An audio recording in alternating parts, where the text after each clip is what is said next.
Sebelumnya, Assalamualaikum warahmatullahi wabarakatuh. Perkenalkan, nama saya Mariza Erdianti dengan NIM 016 dari kelas Agribisnis A. Di sini saya akan menerangkan tentang perencanaan kelayakan usaha tani komoditas padi di Kabupaten Nganjuk. Video ini saya buat untuk memenuhi tugas ujian akhir semester dari mata kuliah usaha tani. Untuk penjelasan lebih lanjutnya, bisa simak video selanjutnya ya. Yang pertama, saya akan menjelaskan tentang profil Kabupaten Nganjuk.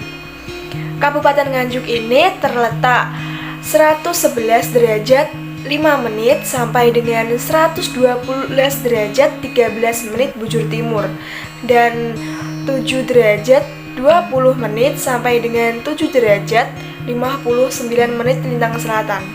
Nah, luas Kabupaten Nganjuk ini adalah sekitar 122.433 km persegi atau setara dengan 122.433 hektar. Dengan wilayah yang terletak di dataran rendah dan juga pegunungan, Kabupaten Nganjuk ini memiliki kondisi dan juga struktur tanah yang cukup produktif untuk berbagai jenis tanaman, baik tanaman pangan maupun tanaman perkebunan, sehingga sangat menunjang sekali pertumbuhan ekonomi di bidang pertaniannya, terutama pada komoditas padi dengan produksi padi 67,10 kuintal per hektar dengan luas panen 98.934 hektar.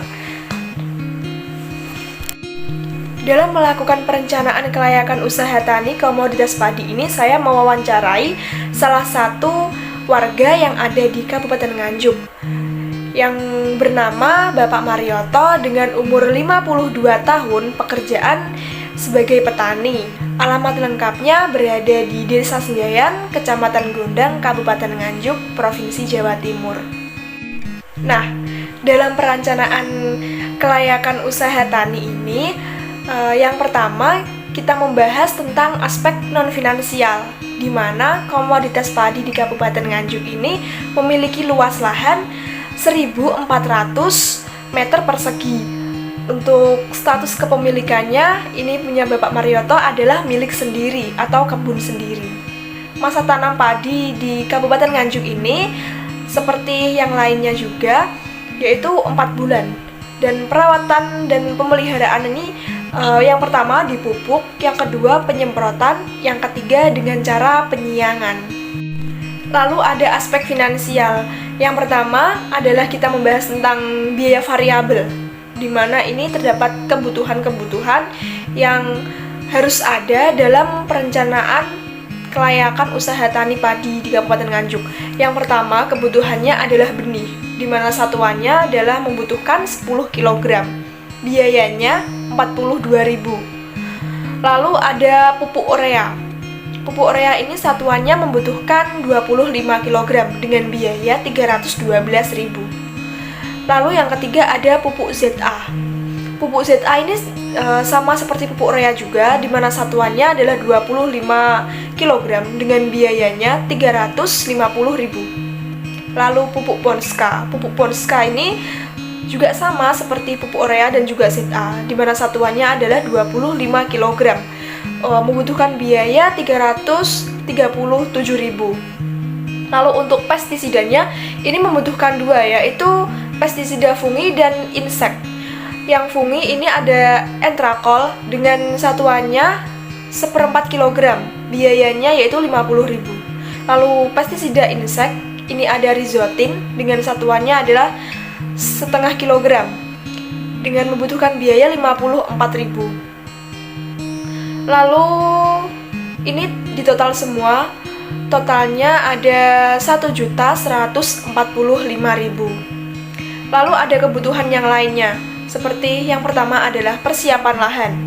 Ini satuannya adalah 1 hok dengan biayanya 180.000. Yang kedua, tanam atau masa tanam. Ini membutuhkan satuan 6,5 hok dengan biayanya 260.000. Lalu ada pemupukan. Pemupukan ini satuannya 2,5 hek dengan biaya 125.000. Lalu juga ada penyemprotan. Nah, penyemprotan ini satuannya 1 hek. Untuk biayanya sendiri adalah 50.000. Lalu penyiangan ini juga membutuhkan satuan juga 1 hek. Biayanya 75.000, lebih tinggi daripada penyemprotan. Lalu ada pemanenan. Nah, pemanenan ini satuannya juga tinggi, di mana membutuhkan 5 hek dengan biaya 400.000. Lalu ada biaya tetap, di mana biaya tetap ini juga mencakup kebutuhan-kebutuhan untuk komoditas padi. Yang pertama ada cangkul. Cangkul ini membutuhkan 1 buah dengan harga satuan yaitu 100.000. Yang kedua ada selang. Selang ini juga membutuhkan 1 buah saja dengan harga satuan 160.000. Yang ketiga ada desel. Desel ini membutuhkan 1 buah dengan harga satuan yaitu 2.500.000. Lalu sabit ini membutuhkan 2 buah, di mana harga satuannya yaitu 50.000. Jadi jika membutuhkan 2 buah, mengeluarkan uang sebesar 100.000. Lalu ada tangki. Tangki ini membutuhkan 1 buah saja dengan harga satuan yaitu 600.000. Lalu ada biaya total, di mana total biaya pada usaha tani padi di Kabupaten Nganjuk ini sebesar 2.292.664. Diperoleh dari biaya variabel yang sebesar 2.235.000 dan biaya tetapnya yaitu 57.664. Lalu ada penerimaan. Untuk penerimaannya sendiri, usaha tani padi di Kabupaten Nganjuk ini yang dimiliki oleh Bapak Marioto sebesar 4 juta.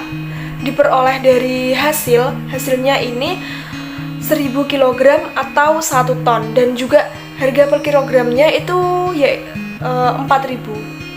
Lalu ada keuntungannya sendiri dari usaha tani padi di Kabupaten Nganjuk milik Bapak Marioto ini sebesar 1.007.336.